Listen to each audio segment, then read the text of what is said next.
ఒక నిరుపేద cement bricks చేసుకుంటాడు. అందరినీ ఖాళీ చేశారు.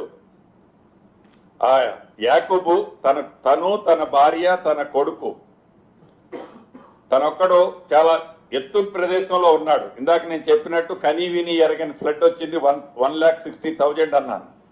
దీంతో అతను ఆ పూరింటిలో నివసిస్తూ ఫ్లడ్ వచ్చేసరికి పైకి ఎక్కాడు. మార్నింగ్ నుంచి నేను ఒక 25-30 టైమ్స్ అతనితో పర్సనల్ గా ఫోన్లో మాట్లాడుతూ ధైర్యం చెప్పుకుంటూ వచ్చాను. అటు 3 ప్లేసెస్ లో ఏదైతే నేవీ వాళ్ళకి సంబంధించిన హెలికాప్టర్లు ట్రై చేశాం, ఇక్కడ డిఫెన్స్ కి సంబంధించిన హెలికాప్టర్స్ ట్రై చేశాం, అదే రకంగా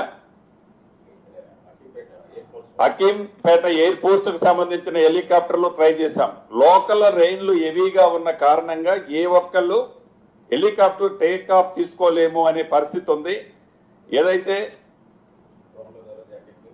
ఎన్డీఎఫ్ వాళ్ళని టీమును కూడా పంపించాం, బోట్స్ పంపించి, వాళ్ళు కూడా ఆ ఫ్లోలో మేము పనిచేయలేము అని అక్కడ నుంచి వాళ్ళు బ్యాక్ అయ్యి ఇంకొక ప్రదేశానికి వెళ్ళారు.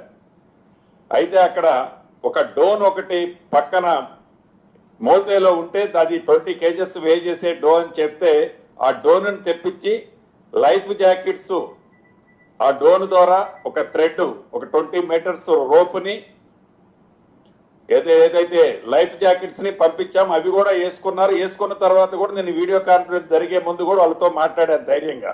ఆ వీడియో చూపించి వాళ్ళ ఆ వీడియో కాన్ఫరెన్స్ లో నాతో మాట్లాడేటప్పుడు వాళ్ళ ఆవేదన వర్ణాతీతం. అంటే చావు చనిపోబోతున్నాను అనేది ఆ తల్లి నాతో మాట్లాడి ఆ ఘోష ఇప్పుడు నాకు కనిపిస్తుంది. ఇప్పుడే ఆ గోడ కూలిపోయిందట 2 minutes ముందు. చాలా